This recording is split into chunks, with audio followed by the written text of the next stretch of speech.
here it is, the most listened to radio show on the planet. Even the other stations are tuned in too. Hey, this is Hunter from Thrills United, and you're listening to the Koaster Challenge podcast. Hi, this is Skylar from Koaster Kids and Thrills United, and you're listening to the Koaster Challenge podcast. Hi, I'm Jacopo. I'm the Thrills United Koaster representative from Rome, Italy, and you are listening to the Koaster Challenge podcast. Hey guys, it's Logan from Thrills United, and this is Thrills United Month on the Koaster Challenge podcast.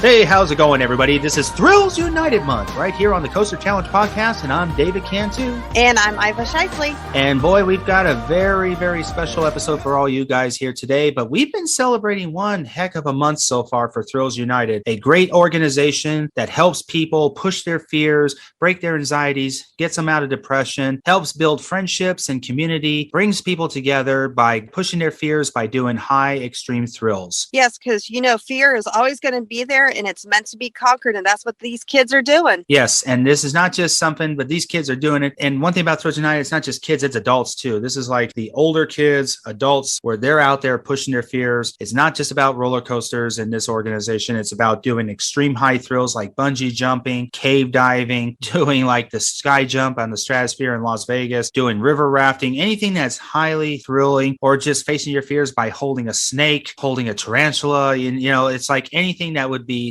challenge your fears by pushing your fears. Thrills United covers all that, not just in the United States, but around the world. And I will tell you, Logan has representatives that represent him all around the globe. And right now, we've got a very special guest who's right here in the United States, who happens to be in one of the top theme park capitals of the country, and that is down in Florida. We've got Hunter. Hunter is one of the regional representatives of Thrills United, but he also runs a couple of social media channels himself. He actually runs a really awesome YouTube channel called Theme Park Hunting, and he also has a really awesome podcast called On the Hunt, which I highly recommend you guys to make sure to check it out and hit that subscribe button. Yes, the awesome thing is that these kids, and Hunter especially, they crave adrenaline, and that's what we've been learning through all this Thrills United month. Andrew is standing by with Hunter today, but first, before we get to that, now normally in our regular podcast, we normally do the YouTube highlight clip of the week, and we do a little fun conversation about some of the craziest things we see on YouTube. Because it's Thrills United Month, we decided we wanted to hand that stuff over to Logan and his friends. They decided to share with us some clips from their Thrills United channel, and there's a really awesome one where Logan sits down with all his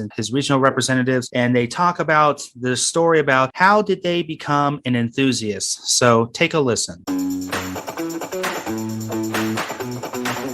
Hey everyone, it's Logan. This is the Thrills United Regional Representative Q&A. So the question is, how did you become a coaster enthusiast? And most of you guys know the story that I got into roller coasters by watching POVs, but I'll give you a little more detail on that. I remember like 6 years ago, I discovered this video called The World's Scariest and Fastest Rides and Roller Coasters. That was the first roller coaster video I've ever watched, and it was by someone with like 36 subscribers. It wasn't even that good. It was just POVs set to copyright music, but I was just fascinated that like these massive roller coasters aren't just in cartoons, they actually exist and actually feature real riders. And the next day I went to Kings Island for the first time in like 7 years, and that was the first time I really saw like Diamondback and Beast and Racer, and I thought no way I would ride them, but I just loved looking at them like, wow, someone really made these. Trains can really glide along the track like that. I just thought it was an incredible thing to look at. And as my fascination grew and grew, I eventually rode the coaster that got me into coasters, which was Flying Gates Aerial Chase about a year later. And after I rode that, I wanted to ride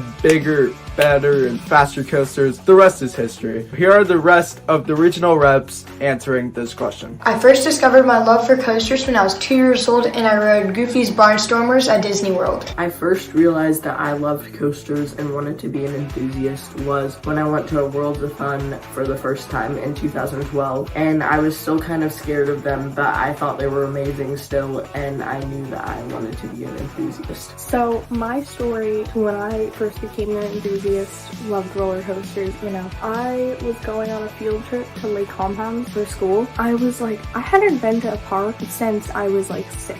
And I was terrified of going upside down, going really high, stuff like that, because the biggest thrill ride I had been on was Wooden Warrior. I started researching, which led me to Koaster Studios, which eventually led me to Koaster Kids, and I was like, wow, this is very interesting. And I kind of started to research more, and then I went to Lake Compounds. I didn't really ride much. I think I rode Downtime and thought I was crazy, which is their drop tower. And then I went to Six Flags New England with Skylar. She made me ride everything. I remember going up the Superman lift hill. I don't want to do this, I'm terrified. It's just too late now. And then I remember hitting the brake and being whoa. Then we rode a bunch of different things, and I got home and I was like, that was crazy. And then I just researched and went to Six Flags a bunch more times until I went to Great Adventure and stuff, and I was like, I think I'm an enthusiast. And then I got on Koaster Kids. I'm not gonna lie, I've always had a passion for roller coasters ever since I was 2 years old. So I'd say since 2006, I've really always known about roller coasters. I still remember hearing tons of news about Son of Beast, Hypersonic XLC. I still remember following announcements. The first coaster I remember I really followed construction with was Full Throttle, and I think I was 9 years old at the time when that was announced, or just turned 10. It was when I rode Rip Ride Rocket in 2015.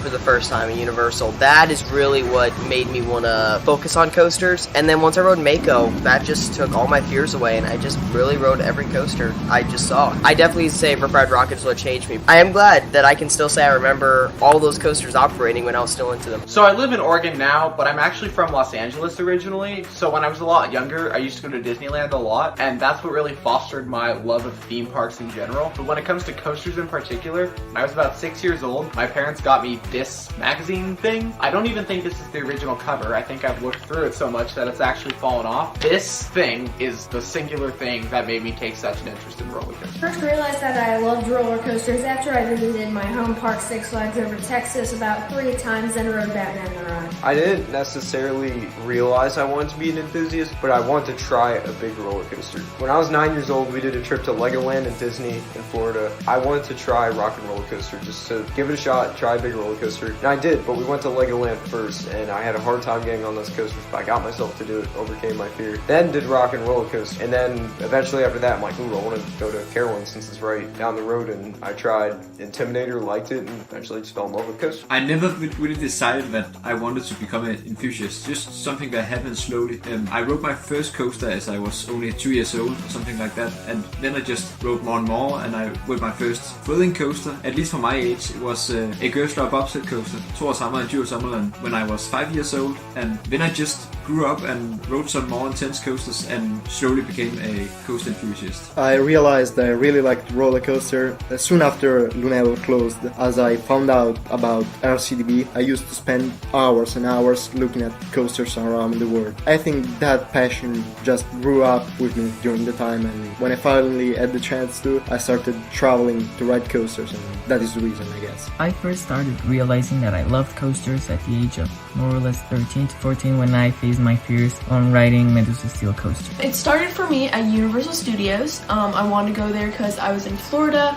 I liked Harry Potter. When I went there, I was willing to try the roller coasters just because I liked Harry Potter, and I didn't think as much of them as when I had been at Cedar Point previously, and they seemed more intimidating because they were just roller coasters for the sake of being roller coasters. And at Harry Potter, it's like they were Harry Potter themed, so I wanted to go on them. And then after that, the next summer, I asked my parents to go to Cedar Point because I was like, well, roller coasters aren't that bad. I want to go to Cedar Point. After that, I went to Kings Island. This was still just when I loved roller coasters. I had watched a little bit of Koaster Kids. I happened to meet Logan at Kings Island, and that's when I really started to get into the community and started considering myself well educated and well immersed in the community enough to be a coaster enthusiast. It actually was only in 2018 in August when my cousin pushed me on Behemoth at Canada's Wonderland, and I absolutely loved it, and I started started doing all this research and I discovered all the amazing coasters around the world, and I'm like, wow, I want to ride those. Alright, so how some of you probably were, I used to be scared of roller coasters, and if I'm being honest, sometimes I still do get scared. But anyways, way back in the day, many years ago, when Gwazi was still at Busch Gardens Tampa, I decided to ride it. I had this motivation to ride it. My family was there. I ended up liking it. You know, I was still scared of it, but I still conquered my fear. I was proud of myself, but it didn't turn me into an enthusiast. But that changed back in 2018, I believe, somewhere around there, where I rode X-Flight at my home park, Six Flags Great America, and it all kind of just snowballed after that. I kept riding more coasters, conquering more coasters, finding out information about them on YouTube, and that's kind of what made me an enthusiast, that interest, that spark, and just snowballing off of that. In 2014, so about 6 years ago, I realized I've never ridden like a thrilling roller coaster. I did research. The next year in 2015, I went to Six Flags, and I loved it. I knew I wanted to be an enthusiast after riding the Python at the Efteling for the first time. I've loved roller coasters all my life, but I found out that I was an enthusiast after watching a bunch of different videos and finding out the coaster community in general. Now here I am. So that's it. It's pretty obvious that there's a ton of other ways to get into roller coasters, which I think is really cool. So hopefully you guys enjoyed this segment. So have an amazing day. We'll see you guys later. Thank you, Logan. All right, so Andrew is standing by with our special guest today from Thrills United. We've got Hunter. It's going to be a really exciting interview, so take it away, Andrew. This is Andrew, one of the producers of the Coaster Challenge podcast. Here today with you, I'm going to speak to another coaster enthusiast. We're welcoming yet another guest from Thrills United. I'd like to welcome to the Coaster Challenge podcast, Hunter. Hunter, welcome. Thank you. I mean, this is awesome. You know, usually it's kind of different. I'm the one who usually is doing the podcast on my own, so it's very different to be on the other side of it for once. It's really cool, and I'm really excited. So thanks for having me on. Absolutely, absolutely. So you've done interviews before yourself? Yes. So not to just go straight in and plug myself, but no, that's okay. No, please. Yeah, my podcast, On the Hunt, basically it's pretty basic. It's a coaster podcast. I love diving in with the news. I do with my good friend Christian from Theme Park Horizons. Yeah, we've been doing that for the past couple of months. It's been great. I'm always, bringing people on, interviewing them. Yeah, to be on the other side of it for once, it's kind of cool because it's like you're getting a taste of what you usually prepare for. Yeah, that's really cool. Yeah, I didn't realize you had a podcast. I'll have to check that out. That's awesome. That sounds fun. Yeah, you're gonna. I think you'll get a good perspective on this because we just interviewed a guest yesterday, and he runs actually. He produces and hosts 2 different theme park and coaster podcasts. Oh, wow. One of which is one of the oldest coaster podcasts out there. I'm not going to say which one it is. But anyway, he after doing the interview, he's usually the one that does the interviews. He was blown away. He's like, wow, I know this is really unique experiencing this, very different from any other interview I've ever done where I'm on the other side of things. So I totally relate to what you're saying there. Yeah. So for sure. It'd be fun. Cool. Awesome. And so also besides On the Hunt, your podcast, you are a rep for Thrills United. Is that right? Yes, that is correct. Rep for Thrills United and ambassador for Koaster Kids too. Right. Okay. Yeah. So I've met a couple of the other Koaster Kids, Thrills United rep here in Florida. I met Itai down in Busch Gardens. And I believe Alex Rizzi, a good friend of his, Busch Studios. Oh, I yeah. Gets involved with you guys too. Yeah. Great. Yeah, they're great guys. Yeah. I hung out with them at Busch Gardens once. That's pretty cool. So, all right. Well, thanks for telling us a little bit about yourself there. For sure. So, next question I'd like to ask you, we're going to start talking about coasters. So I'm guessing you enjoy talking about those. Just a little bit. Yeah. Same. Yeah. What was the first coaster you ever rode? I mean, I feel like every enthusiast, I always say there's this core of enthusiasts that has the 5 same first coasters. It was either some at their local Six Flags, but it's like what I hear, it's a lot of Goofy's Barnstormer or Shamu's Express. So yeah, Goofy's Barnstormer at the Magic Kingdom was my first coaster. I remember it so well, which I really don't know why, because it was 15 years ago and I was only 3 years old, or 13 years ago, actually. But yeah, I remember going up to the ride, just seeing it with my grandmother, and she pointed at it like, you want to go on this? And little 3-year-old me was jumping up and down. Yes, let's go. I remember everything so well. It was still a Toontown Fair at the time, so it had the barn it went through with the chickens. I remember just coming off of it, loving it to death. And it's weird because it's like I just turned 18 the other week, so it's kind of weird now to look at like here I am now. I'm an adult and going all the way back to think about just how it started. It's pretty crazy. That is pretty crazy. Yeah. And a lot of our guests, their first coaster was a Disney coaster, but it's usually Space Mountain or maybe Big Thunder Mountain. Yeah. For you, it's even one of the more junior coasters. But again, like myself, my first coaster ever, I was 4 years old, was Space Mountain at Magic Kingdom. But, you know, for a coaster like the Barnstormer, you can get on it even at a shorter height and earlier age. Yeah. So you also might have the record for being the youngest for your first coaster for 3 years old. Yeah. I would not be surprised. Yeah. But it's like, I always joke around too. I laugh at those people that come up to me. They're like, what was your first coaster? And some of them are like, oh, it was Millennium Force or the Big Bad Wolf. And some of them even say like, my first coaster was like, I think one person I said X2. I'm like, what were you thinking? I'm like, first coaster and you're jumping there already. Even I couldn't do that. That's pretty cool. Wow. Interesting. So given how young you got started with coasters, some of these other questions I'm going to ask you today, I'm very curious about your answers. So speaking of, it might have been the Barnstormer. It might have been something you rode a few weeks ago, but how many coasters have you been on, by the way? What's your count? Oh, man, I have to look real quick. As of now, I have been on 155 coasters. 155. All right. Awesome. Which of the 155, which of those coasters, when you first rode it, scared you the most before you got on it? Ooh. There's definitely a tie. So the first one would be the Hollywood Rip Ride Rocket at Universal Studios. Growing up, I lived right outside of Universal, and every time I turned outside of my neighborhood, I would see dueling dragons. I remember when the Rip Ride Rocket was getting built. I remember when they finished the non-inverting loop and the drop, I was like, never in a million years. And it took me till 2017 to finally get on it. But the whole time I was in line, it was a good hour and a half line. I was shaking, I was terrified, and I was screaming my head off. But I loved it in the end. More recently, even as a true enthusiast, Top Thrill Dragster at Cedar Point. My first time in that, my friends were laughing at me because they were all so hyped to get on the ride. I was sitting on the ground, like grabbing stuff because I was just so scared of the ride. Mainly, it wasn't the height, it was the launch. Like going 0 to 120 in 3.5 seconds. Like that seems insane. And I was having a panic attack the whole queue line. But it's one of my favorite coasters to this day. But that is probably, I can remember the most scared I've ever been for a roller coaster. So you said initially it's a tie, but just the way you described Rip Ride Rocket versus Top Thrill Dragster, I'm going to guess that really Top Thrill is the one that scared you the most. Yes. Okay. Definitely. Okay. So you said you were kind of feeling like having a panic attack. You were freaking out on the ground. And were you feeling all that fear leading up to even when you got onto the train, or into the train, I should say? Oh, yeah. Like definitely the worst part of it was I sat back row.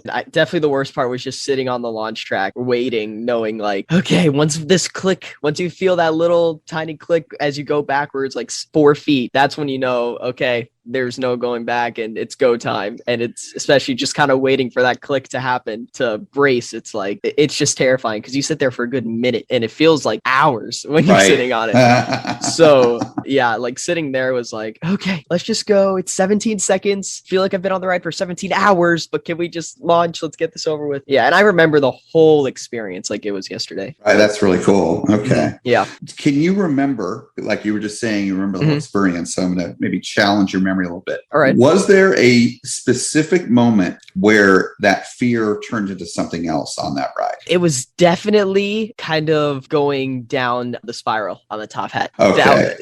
That was kind of where I was like, oh my goodness. Because the launch kind of was over and then kind of being at the top, feeling that. What's crazy is it didn't really scare me, but it was more of a shock, but it was a really good shock. Kind of to just feel like I'm like, it almost felt like a free moment was when you're on top and I looked at Valraven, which is 220 feet. So it's already taller than any coaster in Florida. And when you're at the top of Dragster, the thing looks like one of those nano coasters you built and put on your desk when you're on top of Dragster. So it's like looking at it and you're like, that's 220 feet tall and that thing looks tiny. But it's kind of like that feeling of just you're plummeting down. But in a way, it felt so good. Like, oh, this feels amazing. Like I'm on top of the world. And yeah, it was really cool. And I mean, the ending is just as good as the start because of that crazy drop. Yeah. Nice. So would you say that you kind of had that fear or maybe your mind didn't get caught up with everything until after that launch, going up the top hat. And once you got to the top, started going down, then really is that when you felt like the fear had dissipated and now you were just excited? Or oh yeah, it was just kind of that relief. Like I did it. Like once you went over the top, you didn't roll back. You're at the top and you're like, here we go. I did it. I did the part I was worried about. And it's like kind of that's when adrenaline takes over versus fear. Right. So, yeah, the fear, the fear to the adrenaline transfer, the conversion area. Right. That is a thing. Were you actually afraid of a rollback, or were you going to look forward to that if it happened? I mean, my first ride, I kind of didn't want it because I didn't know how I was going to feel about the launch at first, obviously. So it's kind of like, okay, let's go. If I rolled back, I probably wouldn't have. I would have been honestly excited. Because at the time, for a good couple of years until pretty recently, Dragster was my number one coaster for 2 years. So it's like, and unfortunately, due to weather and all these issues with it, I did not get a second ride on my visit. So I only got one ride on it. It was like kind of being at the top. It was really close to rolling back. Like I was sitting next to one of my friends who's ridden it many, many times. And when he's at the top, he's like, finally. We were stalling. I'm like, oh my gosh, we really about to roll back. I mean, yeah, it's like that first time like you were saying, that fear to adrenaline takeover when it kind of goes in, when it shifts gears, it's funny how quick and kind of shift and how your whole mind process is like, whoa, this is absolutely insane now. And then you crave it. You crave that adrenaline again. Yes. That's the craving of that adrenaline. It's been a common theme that we've talked about with various guests. It's kind of come up again and again. And that is a thing. And that whole adrenaline rush. Absolutely. It is very real. So you mentioned, so you first rode Top Thrill Dragster a couple of years ago, you said? Yes. 2019. Okay. You said it was your number one coaster for a couple of years. All right. I think I know where that's going. Yes. And actually I was going to ask you a question, which I think very much relates to where that's going, but we'll save that for later because that's actually a separate conversation we'll have later. So, but I have a feeling I know where that's going. But for the time being, let's talk a little bit more about Dragster. You obviously that adrenaline kicked in, and then what about when you got off the ride? How'd you feel after getting off Top of Dragster? Man, when I got off, I just remember all my friends were like, they weren't really cheering for me, but they're kind of like laughing at my reaction, like, yes, let's go. Because I just remember when the train finally slowed down, I put my head on the seat in front of me and just put my head down, like breathing, like what just happened? Like that was insane. My friend sitting next to me, he's like, what'd you think? And I'm sitting there like, basically. Yeah, I just remember that feeling and kind of that relief of like you did it, and then kind of just that feeling of like satisfaction, like you conquered it, you did it, right? Which is awesome. And then especially if you really enjoyed it, because then it's like you want to do it again and you want to experience that. Especially, it's like one motto I always say to my friends who are scared. I always say, listen, I'm gonna bother you till you do it once. And if you hate it, I will never tell you to do it again. Right. It's kind of like, that's like my motto with everyone. I say, do it once. And then if you don't like it, that's completely fine. I'm not going to make you do it again. Yeah. It's like trying food. It's like, like trying a different type of food that you don't like, or try it once. And if you don't like it, move on. Yeah. Yeah. So would you say you're not really afraid of heights? Is it more like acceleration and speed or kind of the thing that's intimidating in the past? Yeah. At first, like really, I wouldn't say now at least even with Dragster, no coaster really scares me. Like I don't have a fear or worry about any coaster. It's just more of some can intimidate me. Yeah. Right. So have you been on King Dakar? Not yet. I really want to though. Now, does King Dakar intimidate you now? It definitely would the first time. And I mean, even when I go back to Dragster, definitely be intimidated. Even I'm riding Max Force later this year, and that's definitely going to be intimidating for my first ride. It's kind of like, especially with Dragster, I know the reason why I loved it so much was that acceleration. So it's kind of that thought process of, okay, it's always terrifying the first time, but you remember how much you loved it. And like, oh, in the end, I'm going to love it just as much as I did the first time. Right.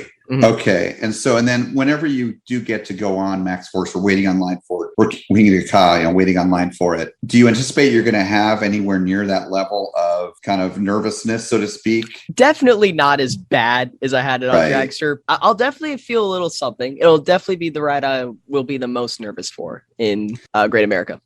Okay. So do you think that riding Dragster maybe has better prepared you to handle something like a Max Force?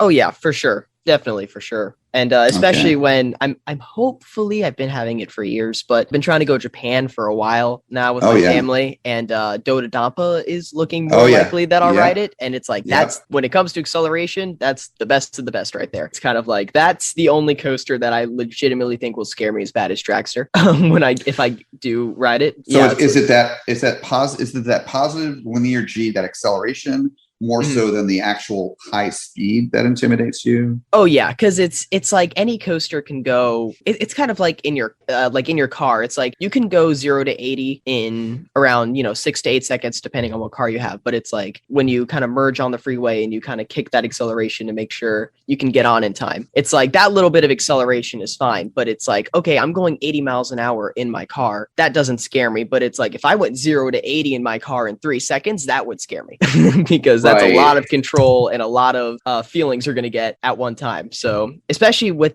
rides like Dragster, where the second it kicks, you just can't move for a few seconds. Right. It's like, because it kicks in so fast and so hard that it's like, it feels like for a second time just stops because you can't hear anything. You can't hear anything. You don't think anything. You just see that you're moving forward and then your body just freezes. And because your mind can't keep up with what your body's experiencing. It's not really designed to be like that. Mm-hmm. So can you say anything about, beyond what we've already talked about, how riding Tropical Dragster, conquering it, and your friends, you're all excited, high fives and stuff. Yeah. Were there any other ways that conquering that fear with that coaster impacted your life? Oof. I mean, that's a tricky one. I would say in a way, it kind of just gets you ready and kind of makes you know that you can always try anything.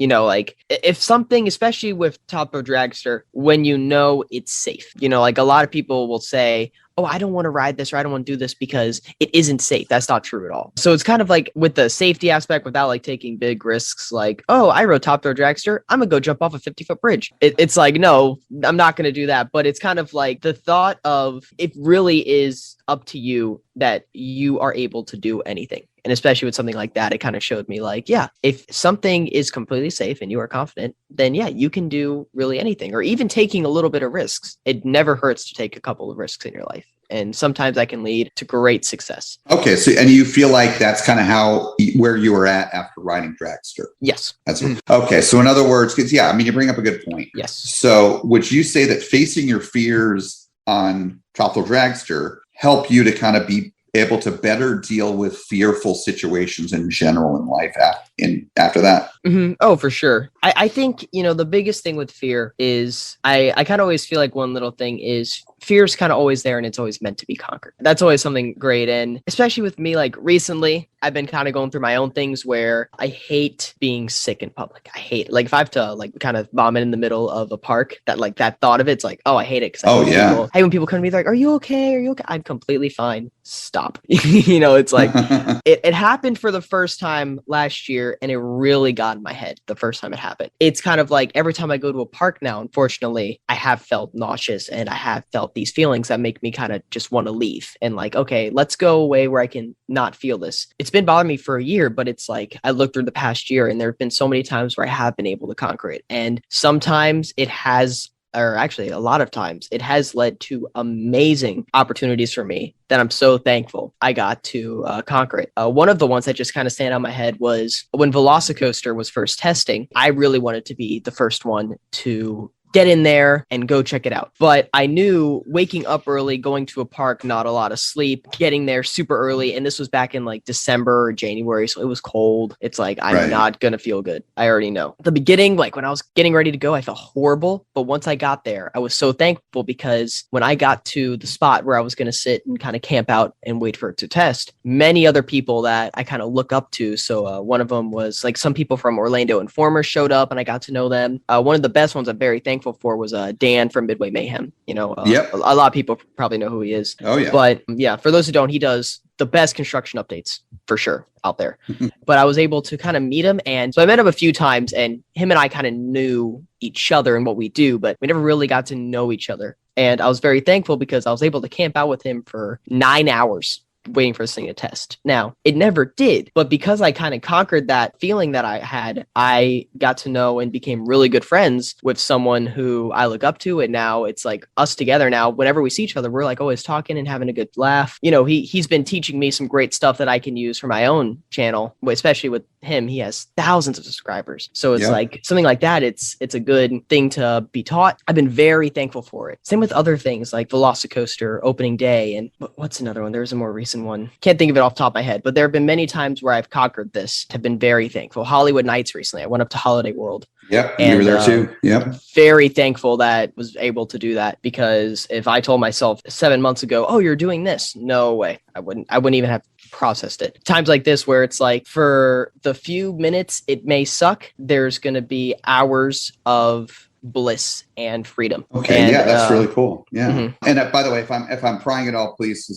please say so. For sure. But Yeah. I'm just curious, in case you are willing to talk about it. So you mentioned like getting sick, vomiting, right? Yeah, that's definitely something like is that a nervous thing, or is that like a something else with you? Or it's just a nervous thing. It's something it's something I don't want to do, and I mean, it's kind of, nobody enjoys being sick in general, but it's like something like that is always. It's always kind of messed with me in public areas. That's always been one thing. And it's like, especially whenever you feel sick, you want to be at your home on your bed watching some Netflix. That's what you want to do. When you're in the middle of a theme park in line for Manta, not the best place to feel it. So, yeah. So it's kind of like recently not recently, but throughout the past year, that's been something I've been really struggling with. And I've learned kind of, how to feel better. And it's like, I've learned what I can and can't handle in some situations, but it's always like, when I do push through, I am very thankful for it. And because it's like, I'm not going to let something so small affect memories that will last a whole lifetime. Right. But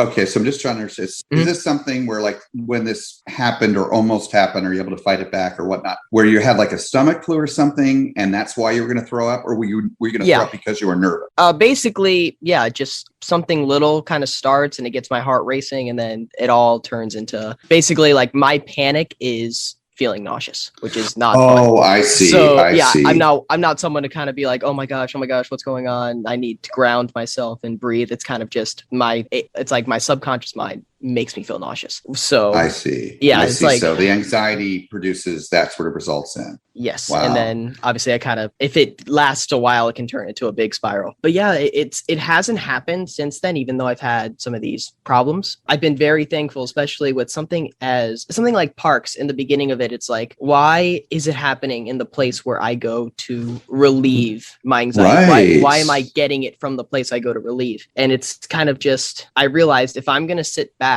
and let it take over me, then my life is going to suck. No, I have to conquer it. And especially I've seen major success through it by pushing through and conquering this fear that I have. Especially recently, it's been doing much, much better. And I'm very thankful for it, especially with Velocicoaster opening, very thankful I can just go and have a good fun, ride a couple times with some of my friends. Yeah, it's been rough, because especially with like what I've learned from like what you guys are saying and learning from Thrills United and all that, to put it quite frankly and simple, be brave and ride on. Right. That's what I'm doing. Mind over matter and all that. Yeah, as they say. So have you been able to figure out why, as you said, parks, you're drawn to them, obviously you're a coaster enthusiast, why it's those places where you seek out having this fun and, all this great positivity? Why is it that it happens there sometimes?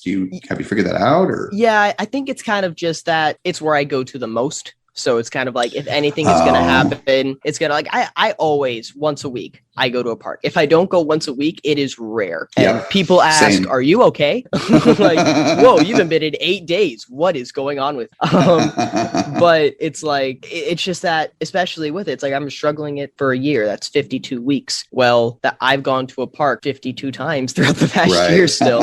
And it's like, when you think about it, that's a lot of times when you're going to a park. Yeah, basically it's that I've continued to push through it and very thankful for it. Nice. So it started with topsail dragster, really conquering your fears, the acceleration. Now when you face, because, just because you conquer fear on a coaster, you're still going to have anxiety provoking situations. And that's how life works. Life is not perfect. It's not about avoiding the anxiety period. It's about dealing with it in a healthy way. Exactly. So it sounds like you have, these kind of unique situations, not even on a coaster, but just out in public or out in these places you're out a lot, just the roll of the dice. You have that anxiety, which can be very troubling, getting sick, and you're able to push through it and fight it because you've learned how to fight fear and fight anxiety.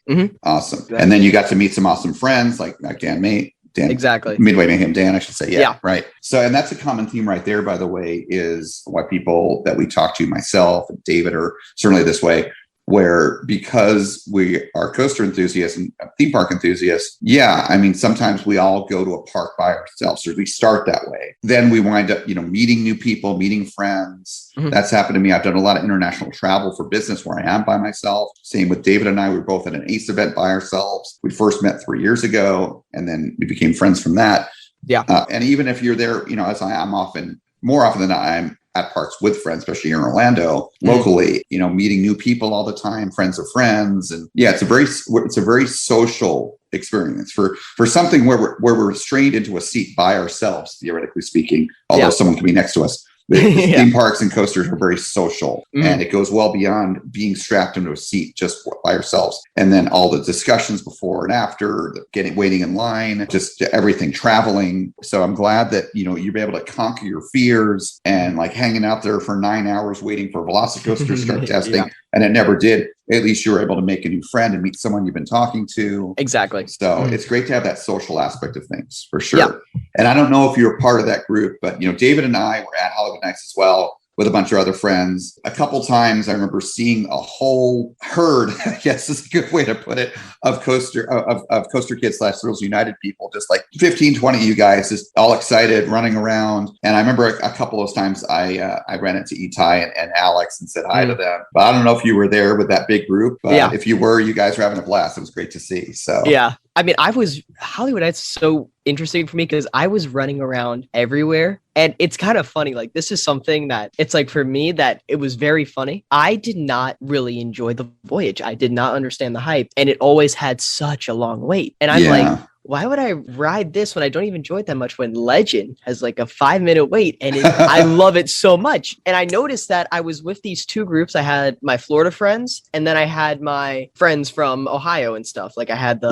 Logan in them and I had that whole group and I had Itai and Alex in that whole group. And it was like, I'd hang with them, ride Raven and Legend a few times. Great. And then they walked to Voyage and then Logan's group was coming out of Voyage and I ride Raven and Legend and them a few times. It was like this cycle of I would ride Raven and Legend, walk to Thanksgiving, go back, ride Raven and Legend, walk back to Thanksgiving. So it was like, I did get 3 rides on Voyage. I got like 3 rides on Voyage, but I think I got 8 on Raven and 12 on Legend. So oh, wow. Yeah. I mean, I got, I think, total of 3 rides at night, trimless Voyage, I think 1 ride during the day on Voyage, and then a whole bunch of other stuff. But whatever my ride tally was, how many rides I got, I would have gotten a lot more rides. And same for David. We were together most of the time. We were splitting a hotel room if we weren't socializing. I mean, running into so many friends. Yeah.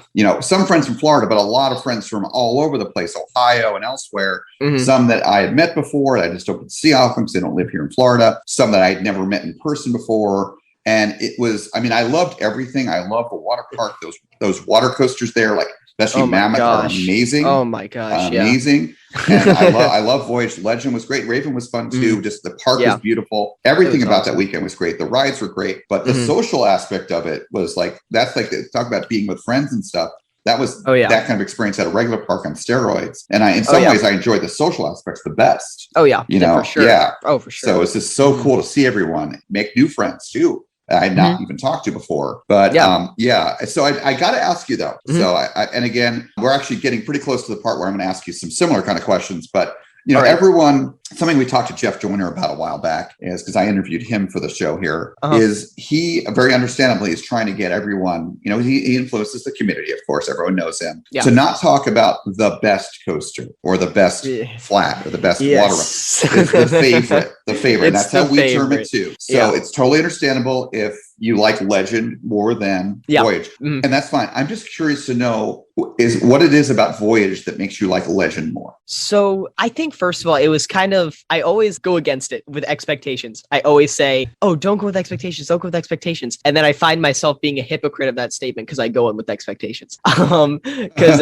like some of my friends, they're like, oh man, I have such high expectations. I'm like, don't say that. Let's enjoy it. But then I find myself doing that as well. I think that was one thing is two of my friends, Logan and Michael, were coming at me saying, the Voyage, so good, so good, so good. And then I wrote it and I'm like, it's good, but it's not the crazy. I mean, okay, no, it is the craziest ride I've ever been on. But it's like the biggest thing I said is the airtime is not as strong as people say it is. Like everyone's like, strongest airtime in the world. Not at all. I agree with No. you. Yeah. You want strong airtime, ride RMC Magnum's last 2 hills. Yeah. But it wasn't the strongest, and the roughness, I was not expecting it. And I don't mind rough rides at all. I did not think the Voyage was going to have that kind. It definitely was the roughest operating ride in the park for me. Right. So it was kind of like, I was expecting Legend Raven to beat me up and Voyage be kind of like, oh, this fun ride. It was the opposite. Especially my second ride, I was by myself because they all went to take a break and I came back a little earlier. And I'm like, let me get a ride on the Voyage before everyone else comes. And I sat towards the front, and I just remember hitting the mid-course, physically worn out because of how rough and crazy the ride was. And since it's the Voyage, you just can't brace for it at all. You just have to go with it. Yeah. And it's like, yeah. And it's like, I remember in the mid-course, like, oh my gosh, we're not even done. Like, and then I hit the brake run. I'm like, I never thought I would say this, but that is too much. And I haven't even done a trimless night ride yet. Right. So interesting. Yeah, so that just, and then Raven and Legend, I just found, especially Legend, I found Legend so fun because since, especially night, I think you guys can agree, it was going at least 5 or 6 miles per hour faster than it was. It was running well at night, yeah. I was like, what happened in the past 6 hours that made this ride go to a whole other level? And then when I was riding it at night, I just remember you can't brace for the laterals because you don't know when they're coming. Right. So you're dark, kind of just bashing into each other, but you're laughing the whole time. And that's what's great about it. Whereas the Voyage, I feel like there's not any of those moments where you can kind of take a quick breath and laugh. It's like that ride is just the second you go down that drop to the brakes, it is just nonstop madness. And some people love that. I don't blame them for liking that. But for me, it's like, I like those moments. My favorite coasters are the ones where you can have a good 50-50 of insane intensity, but just plain old fun. Interesting. So, I can relate to that. I think some of the later questions we're gonna talk more about that because I know you and I have some similarities, which we'll get to. But so it sounds like overall for Voyage, at least, just to finish up on that, it sounds like it was a bit of some anticipation. It definitely was, especially with, I walked in with a group with John, Mike, Taylor, Sarah, that whole group. And they're like, you haven't done the Voyage? Right now, we're going right now. And then they're saying, are you ready for Wooden Magnum? Are you ready for the best ride of your life? And I'm like, yeah, let's go. And then I kind of hit the brakes and I was in shock of the ride, but I'm like, that wasn't what everyone was describing it as at all. So I think it just proves, I always try it. I know I find myself doing it, but setting expectations really high, it really can disappoint you sometimes. And sometimes it can ruin a ride, even if it's super good. It can. I agree. So I want to ask you one more question kind of in this first part of the interview, which is similarly kind of what we were building up towards. We talked about how conquering your fear on Topple Dragster impacted your life. Now I want to take a further step back, as they say, kind of like a 30,000 foot view level on coasters and theme parks in general. Okay, not just conquering fear. Have coasters and theme parks, and you being an enthusiast of them, have they had any significant positive impact on your life in general? Oh, for sure. Definitely. Especially the first one that comes to my mind. There we go. The first one that comes to my mind when I turned 16 2 years ago and I just got my license. And I'm going everywhere twice a week. And I remember when Rise of the Resistance opened at Hollywood Studios. Yes. That was when I went to so this was right before COVID. So during that December-March period, I went to Hollywood Studios 13 times. Yeah, I went, I think 3 times a week was my max, and all of them were at 4:30 in the morning. The best one was I went to Mickey and Minnie's Runaway Railway opening day. Yes. Got to the park at 4 a.m. and I live an hour and 15 minutes away, which means I woke up at 2:30 a.m. to ride a Mickey and Minnie themed dark ride. But it was great. It was an awesome experience. Throughout that time, especially one thing for me was one of my close family members was having a hard time with their back. They're having back issues, which meant they couldn't do a lot of the things that they wanted to. So basically, my dad had these problems and my mom was always there for him because he was kind of going in and out of different facilities, which meant just got my license. I'm left alone with my little siblings. I'm the oldest in my family. I'm left alone having to care for them for weeks straight because of how much. And I just got my license. So I'm finding myself going to the grocery store once a week, going to restaurants to pick them up stuff. It's kind of like when they say they're going to be home and they're not, okay, we'll have to go to a restaurant real quick and get stuff ready. Along with this, I'm a junior in high school at the time. So I have my own schoolwork. I have my own issues I have to worry about. All the timing was kind of like, it worked in their favor, but in my favor, it was like, what is going on? And it really boosted my maturity And it's kind of like a lot of my friends tell me, they're like, you don't look 18, but you sure act like one.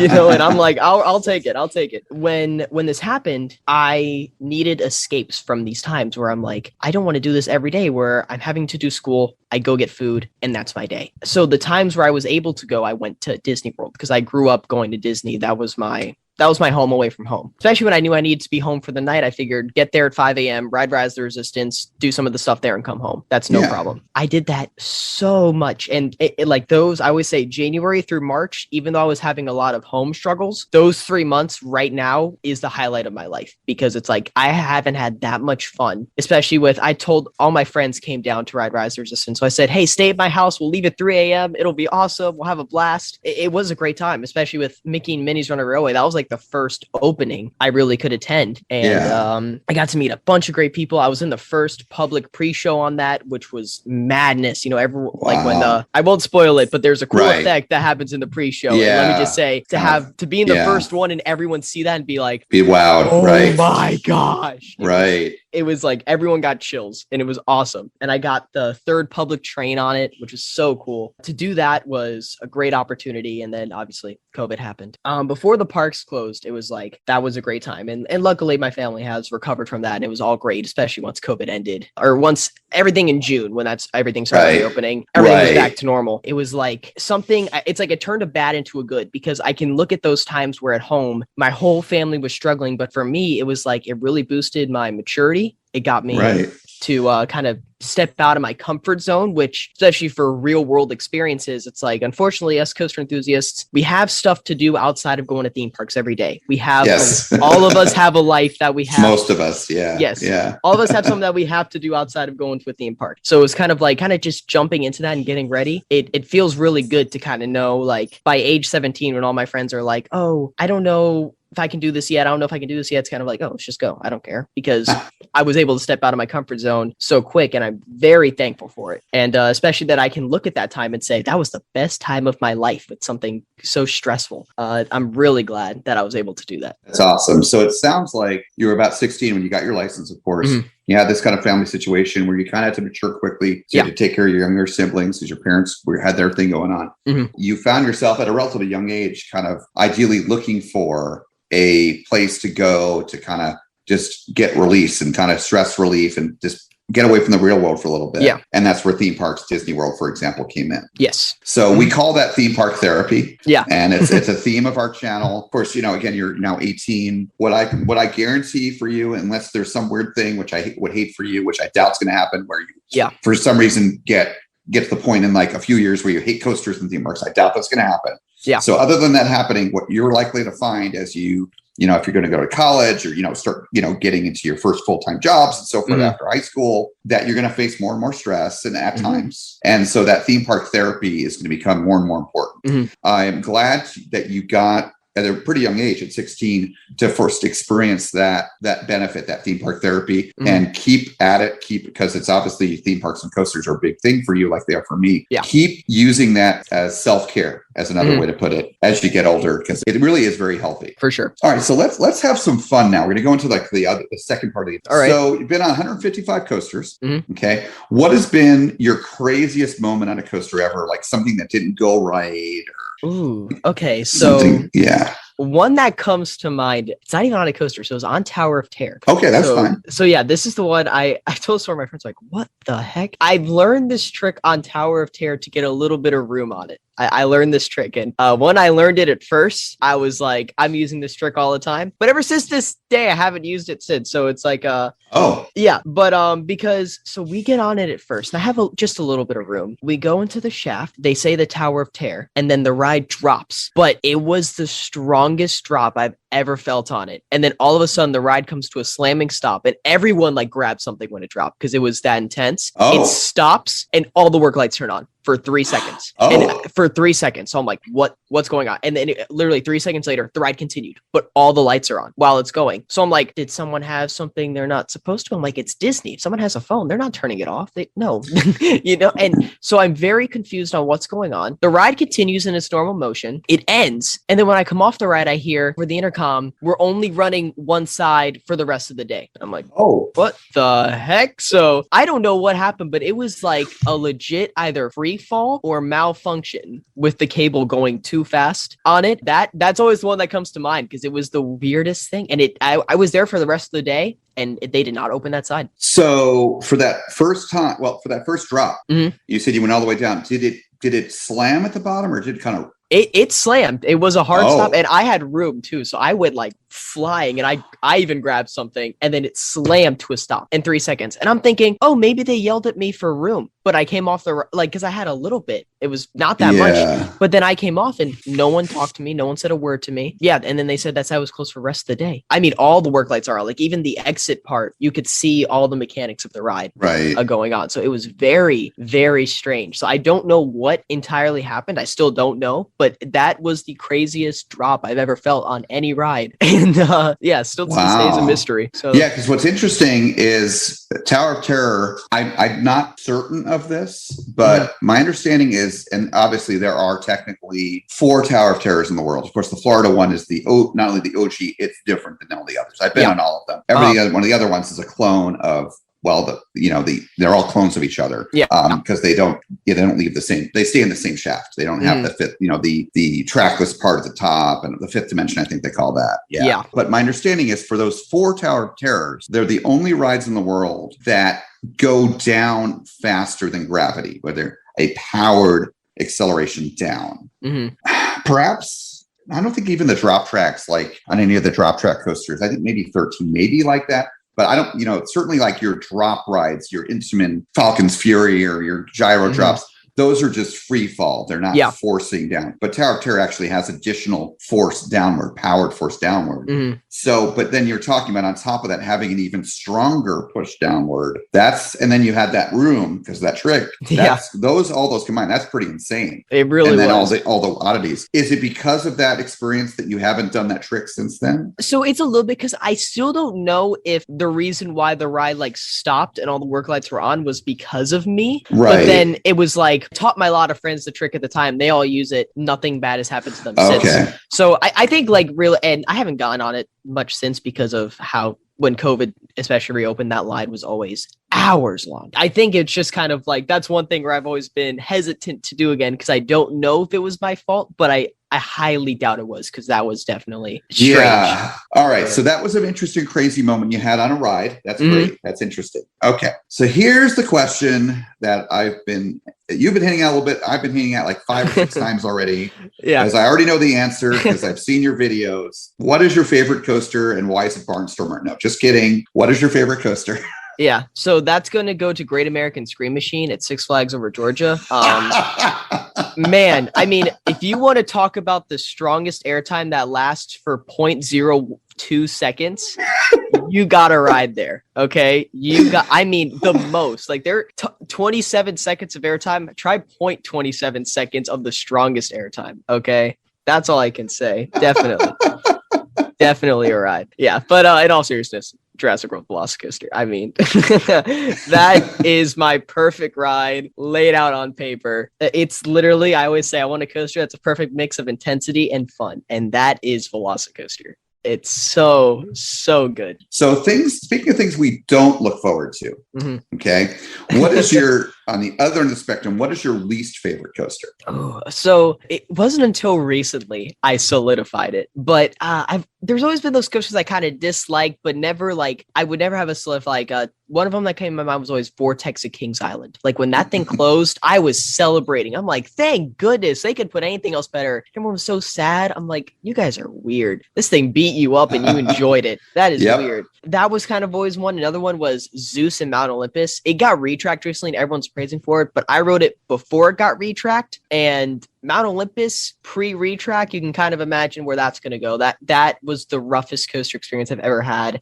So that was one up there. But so it was Is like that the one real quick, as I've not been in Mount Olympus. I was recently watching, some friends of mine were showing me some videos from there. Is that the one when it like comes back to the station, it makes this crazy, like almost like it's going to derail, like it's crazy rough? Oh no, that's Pegasus. That one's pretty bad too. Yeah, that okay. Oh gosh, that transition's horrible. But yeah, sorry, go ahead. Sorry, yeah, but yeah, basically it's right under Hades, so it's like it dives and it kind of goes right under Hades' big structure. Okay. It's a simple out and back layout, but it was brutal, and I hear it's great now. So if I go back, I definitely want to give it a second chance. But that one, Coast Rider at Knott's Berry Farm, is another big one, and it wasn't because of the Wild Mouse. It was they have shin guards on it, and they push so hard in their metal. Yeah, and it hurts. David's agreeing. Yep. And the ride moves so slow. It's the slowest Wild Mouse ever. That by the end, where you just go through these 2 turns, you're like speed. You're like jerking the car forward. You're like, get me off of this thing. My shins are about to explode. So it's even worse than Primeval Whirl for you? Oh, Primeval Whirl is literally like Velocicoaster compared to Coast Rider. Oh my gosh, it's a one and done for sure. But I thought that was bad, and then I went to Kentucky Kingdom recently. Oh, I know where you're gonna go. I rode T3.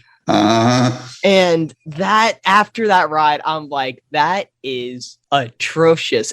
When I think Logan's video will come out from Keys to the Kingdom, and you will just see me out of T3, I am like, that is horrible. Why? Why? And it wasn't the whole ride. First of all, it shakes side to side. You don't feel it, but it's just the entire ride. It's doing this. And the restraints, they really, like, when people say thigh crush, man, I said, especially for me, because I'm pretty tall. I'm 5'11", and I have long legs. The worst thing was it was crushing my thighs, especially when I was in the brake run. I had to keep moving my legs because I could feel the circulation stopping. I could feel like if I stopped for a second, it was getting harder to move. And when I wanted to adjust, the shoulder vests were digging in my shoulders, and they're not like B&M vests where you can kind of stretch them a bit. They're not moving. So it's like you can't, you're in this torture chamber. You try to move, but your shoulders are getting crushed. And then when you relax, your thighs are getting crushed. So and the whole ride is shaking left and right while you're doing this. It is horrible. I'm like, why do people and I heard someone in line say, this is my favorite ride in the park. Like, you are not okay. You need help. What about Lightning Runner Storm Chaser? Oh my gosh. It's like that was horrible. And after that, I could safely say it. That is the worst roller coaster I've ever been on. I don't know why that thing is still there. I really don't. Because it's terror to the third dimension. It's doing what it's supposed to. Oh, so those are some good examples. I did not like T3. I also rode it first time this year day after Halloween Nights was over, Sunday. And I'm like, one and done. But what I kept thinking on it, I'm like, oh my God, thank God this doesn't have over the shoulder restraints anymore. Because that vest was much more forgiving. And the shakiness of it just is not it's one thing if you have like a classic Arrow Mega Looper, like a Vortex or Viper at Magic Mountain, you know, how they're running these days, because you have those over the shoulder restraints that are obnoxious because they're from the 80s. They didn't know what they were doing back then comparatively. It's much more primitive. And then the shakiness of the coaster, the roughness of the ride, and you get headaches, your head's hitting that's bad. That's not only shaky, but then if a steel coaster is shaky, and even if you're not, like, okay, Rip Ride Rocket's another good example of this. Yeah. If a steel coaster is shaky and your head's not hitting anything, it's not fun. It's not the way you're supposed to feel. Yeah, it's tolerable, but it isn't good. Yeah. So that's how I felt about T3, but I kept thinking, thank God it doesn't have the over the shoulder restraints. But again, everyone rides differently, different body proportions and all that. But I wasn't really uncomfortable on T3 that I recall. Or maybe I was just so focused on, I'm glad it doesn't have the OTSRs anymore. So maybe I just was ignoring how uncomfortable the actual restraints were. Yeah. So before we wrap up here, we like to give all our guests kind of after we talk about some of these more serious things, facing fear, theme park therapy and stuff like that. So do you have any advice that you'd like to give our guests? our audience and, well, future guests as well, but anyone that's listening to this show? I mean, speaking from experience too, one thing is don't let a slightly traumatic experience kind of ruin the rest of your life, especially at a young age. That's kind of one thing I noticed is like the first time when I was going back early, when I felt sick at a park, it was very traumatic for me at the time. I'm not going to let 10 minutes of fear ruin the next 80 years of my life. So it's kind of like, that's one thing I can definitely say is don't let it haunt you. Definitely, it will be hard at first, but if you can definitely try and push through, you will be very thankful for it. As I said earlier, if you're afraid, just know, especially with roller coasters, it's completely safe. You're more likely to have a problem in a car than a roller coaster, but you're in a car every day of your life. Just always have that mentality, whereas do it once, and trust me, no matter what it is, you will be so satisfied that you can say, I've done that. And it's definitely something that everyone would do, whether it's a roller coaster, a haunted house, anything in your life at all that you know you're scared to do, but you deep down, you know you really want to do it. Something like skydiving, even. If you really want to do it on the inside, then do it. Yeah. That's great. Those are like almost like three things right there. All great advice. Mm-hmm. I love it. So I'm actually a little bit of new advice that previous guests have not mentioned. So I appreciate that. That's why we like to talk about this with everyone and so many people. But that's awesome. No, thank you very much. And so last thing we'd like to do here is, I know you're, part of Koaster Kids and Thrills United. You got the podcast. Go ahead. This is your time to kind of promote everything: websites, podcasts, YouTube channel, social media, whatever you'd like to share. All right. So as earlier, you can check me out as On the Hunt for the podcast, Apple Podcasts, Spotify, Amazon Music, all your favorite podcast streaming services. Make sure you check that out. Just wrapped up season 1. Season 2 is going to come back bigger and better. And then if you guys want to see more of me, you can check out, follow me on Instagram and Twitter at Theme Park Hunting, and go subscribe to my YouTube channel, Theme Park Hunting. And if you're a new content creator and need copyright-free off-ride, I have amazing 4K POVs and off-rides on my other channel, TPH Productions. So definitely go check that out as well. Awesome. Thank you very much, Hunter. Appreciate you offering to help out some people coming out, new to the community. That's really awesome. That's really cool. Well, and thank you for taking the time to talk to us today. It was a fun conversation.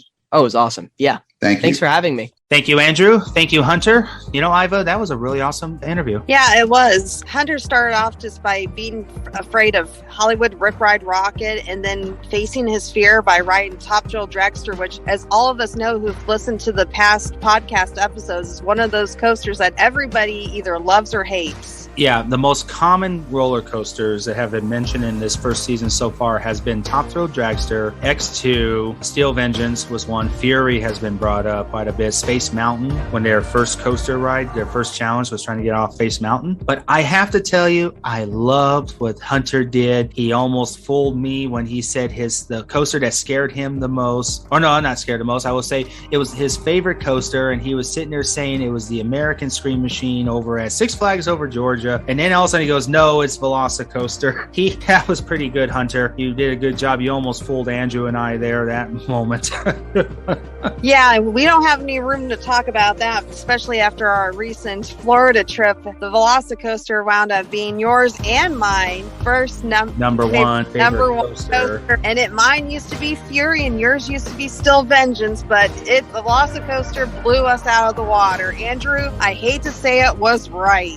Yeah, we've already gave him a special shout out to that in our earlier episodes, so he doesn't need another one for that. So, well, anyway, guys, we're having a really fun episode today, but we've got a very exciting one next week. We've got the founder of Thrills United. We got Logan Joyner here in the studio, and we're very excited about that. But until then, Justin, how can they find us on social media? If you enjoyed today's episode, be sure to like and subscribe wherever you get your podcast. And if you want to see more from us, we upload every Friday. And check us out on Facebook, Instagram, Twitter, YouTube, all at Koaster Challenge. Links in the description. Thank you, Justin. Yes, guys, make sure to hit that subscribe button. Make sure to give us a thumbs up. Make sure to write us a review, especially if you're on the Apple Podcast Network. We really appreciate those that listen to our episodes through Apple, that you leave a positive review for us. We really appreciate that. Guys, make sure to check out our website at www.coasterchallengeusa.com. Make sure to check out our online store where we sell all kinds of really cool merchandise and all the proceeds from that is donated to charity every year. If you guys want to show any kind of support, make sure to buy a shirt, buy a hat, buy a hoodie, be able to share and show people